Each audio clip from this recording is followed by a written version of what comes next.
Ang Philippine Eagle, na kilala rin sa tawag na monkey-eating eagle, ay kabilang sa mga rarest, largest, and most powerful birds in the world. Ito ay idineklarang pambansang ibon ng Pilipinas noong 1995. Nakakalungkot lang isipin na ang yamang ito ng Pilipinas ay unti-unting nauubos dahil sa halos kawalan na nila ng tirahang kagubatan dahil sa deforestation. The eagle is critically endangered with only 180 to 500 birds surviving in the wild.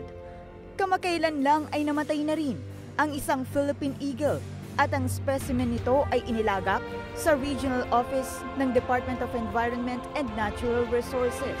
Makiisa sana tayong lahat sa pangangalaga sa ating kalikasan at upang maingatan na rin natin ang ating pambansang ibon. Ako po si Quincy Kilatan at kaisa ako sa adhikaing mapangalagaan ang Philippine Eagle.